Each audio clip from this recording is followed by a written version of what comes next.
Growth won't come without a fight. That's a key line from the Chancellor's highly anticipated speech today, her biggest since that budget, her first in office, which has led to market nervousness after what some have described as a £40 billion tax raid.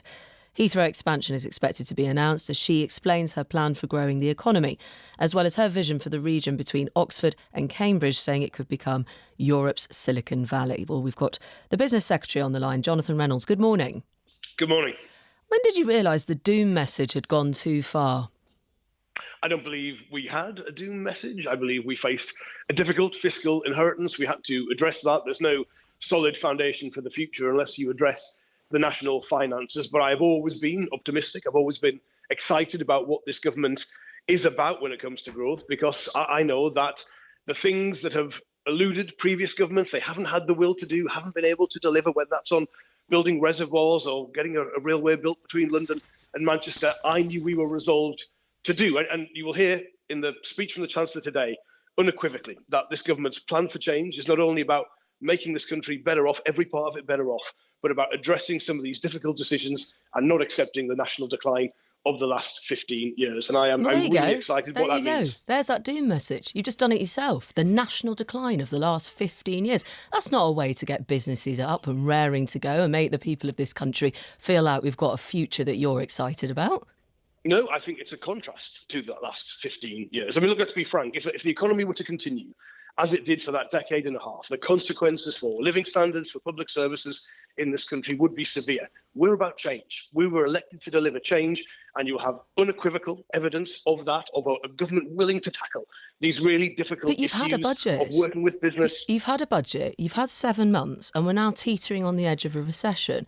And if you look at the figures, payroll employment fell by 47,000 last month. That's the steepest monthly fall since the start of the pandemic. What was announced in the budget has rattled market confidence. An extra £25 billion worth of tax will be levied on business in a matter of weeks. Why aren't the businesses, why aren't the employers getting that message? Well, look, business investment is not only rising, it's at its highest level for 19 years. Inflation is down. Wages are growing at their fastest rate for 3 years. There have been 70,000 jobs created alone since we came to office, and both the IMF, the OECD have revised the growth forecast up for this year and pointed out will be the fastest growing major economy in Europe for the next 2 years. So I don't pull away from the fact we've had to make difficult decisions because of that inheritance, but look at the platform that we have got. Look at the opportunities the UK now has under this government. I am optimistic for the future, not because I'm naive, because I know those fundamentals are right. And those fundamentals did include addressing that black hole. Can't get away from the fact that you've got nothing if you haven't got that kind of economic stability at the core. Did you go on about the black hole too much? Do you regret how much you went on about that black hole? I regret there was a black hole. Look, I wouldn't have wanted to have a situation where we came in to address that. Look, businesses themselves know, Emma, that there are times where you face this kind of situation and you've got to address it. Had we not addressed it, you would quite rightly be asking me now, why didn't you do it at the same fill this black hole? Why didn't you do it at the same time? Why didn't you do all these infrastructure announcements at the same time as you hammered business? We did not hammer business. I can give you endless quotes here on how business bosses feel like that is the case. Or I could point your attention, we can trade numbers, but that the national insurance decision is going to cost, some say, 50,000 jobs, and was a contributing factor to Sainsbury's decision to cut 3,000 jobs last week. That is a real effect on real people. Look, the consequences of that mean that all of the things this government is committed to through its plan for change are even more important to deliver upon. And business recognises that. They want us to succeed. They want to work with us to do it. And they recognise fundamentally that things this country needs to do that haven't been possible to be done in the past can be done by this government. And the resolve, the determination of the whole cabinet is to deliver upon that. How quickly? Is to create that dynamism. I think people will feel the difference. I think people feel the difference in their pockets this year.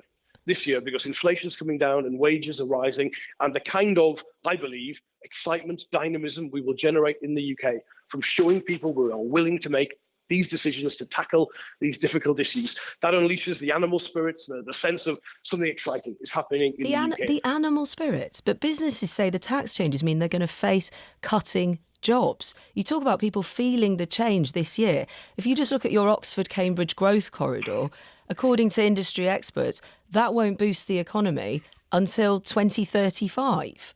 You know, if you look at the announcement around Heathrow, we're not going to get shovels in the ground for many years, possibly a decade.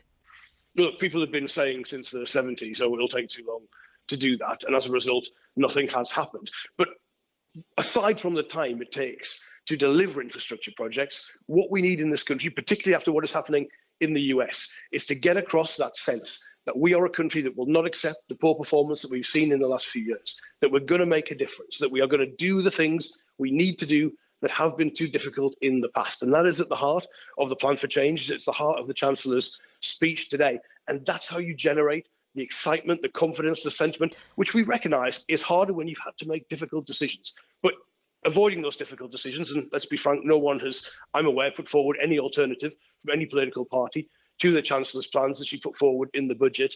If you don't address those things, you haven't got the foundation. But be in no doubt, the UK is one of the most exciting places to invest in the world, and it's going to get even better under this government. But you've heard from, or we've heard, that one of the key lines from her speech is growth won't come without a fight. Who's Rachel Reeves planning on fighting? Well, I think the problem, to be frank, that we've had in this country is that everyone says, oh, yeah, I want the economy to perform well, I want a bit of growth, I want people to do well, and then finds a reason why that isn't possible. And that is why we haven't built a reservoir since 1992. It's why we can't deliver on basic infrastructure, it's why it costs so much per mile to deliver roads or railways compared to other countries. We want to show people that democratic government can deliver for them, that the things that matter to them and contribute to climate change with an extra runway. Dale Vince, one of your main backers, has just been on, an eco-entrepreneur. He's called the decision by the Chancellor, as we expect it, an illusion of growth, and it creates the wrong kind of growth. Well, let's not preempt any announcements the Chancellor might make, but I would say there is no tension between being ambitious on climate and being ambitious. There's no tension. How is an extra runway no tension? Well, frankly, if people use Dubai or to, for instance, give the example of Schiphol as the UK's hub airport, that's still the same emissions. What we are absolutely clear on. Sorry, how's it going to be the same emissions? I don't follow that. Well, if people are flying to a different hub airport, they're still going to fly. You know, we have you don't expect emissions to go up with an extra runway. I think people will fly regardless of whether they use a different country as their hub or not. But the point is, we are committed to decarbonising aviation. There's a whole industry there. It does make sense. Sorry, I just need to slow down. So let's slow it down for me. How will there be no extra emissions why are you doing it then? Why are you building an extra runway at Heathrow? And how is that not in tension with your carbon ambitions to reduce? The point is that we need to decarbonise aviation come what may. By adding an extra runway? There are jobs in that. There's a whole industry in sustainable aviation fuel, which we are committed to. But look, the business case, the economic case for aviation, for a services-led economy, for the fact that airports are our major ports in terms of goods entering the country, is very, very strong indeed. But just the point I was trying to make is this country is attractive.